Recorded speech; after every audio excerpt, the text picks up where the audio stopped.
రాష్ట్రంలో భారీ వర్షాలు కురుస్తుండటంతో ఇరిగేషన్ అధికారులతో రివ్యూ నిర్వహించారు మంత్రి ఉత్తమ్. వీడియో కాన్ఫరెన్స్ ద్వారా నిర్వహించిన సమావేశంలో నీటిపారుదల ప్రధాన కార్యదర్శి రాహుల్ బొజ్జా సహా ముఖ్యమైన అధికారులు పాల్గొన్నారు. వరద ఉధృతిని ఎప్పటికప్పుడు పర్యవేక్షించాలని ఆదేశించారు మంత్రి ఉత్తమ్.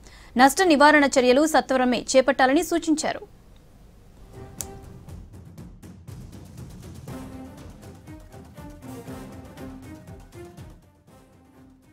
వరదలకు ఎక్కడైనా కాలువలకు గండ్లు పడితే సత్వరం పూడ్చివేత చర్యలు చేపట్టాలన్నారు మంత్రి ఉత్తమ్.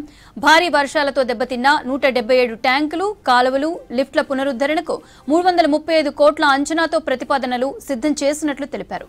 3500 చోట్ల తాత్కాలికంగా పునరుద్ధరణ పనులు పూర్తి చేస్తున్నట్లు వెల్లడించారు. సహాయక చర్యల్లో నిర్లక్ష్యంగా ఉంటే సహించేదే లేదని హెచ్చరించారు ఉత్తమ్.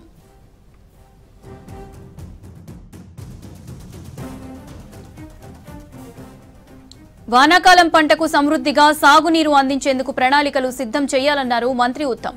కడెం, ఎల్లంపల్లితో పాటు శ్రీరామ్ సాగర్ ప్రాజెక్టుల్లో సాగుకు అవసరమైన నీటిని నిల్వ చేయాలని సూచించారు. అలాగే వాటికి అనుబంధంగా ఉన్న చిన్న నీటిపారుదల ప్రాజెక్టులను నింపాలని ఆదేశించారు మంత్రి ఉత్తమ్.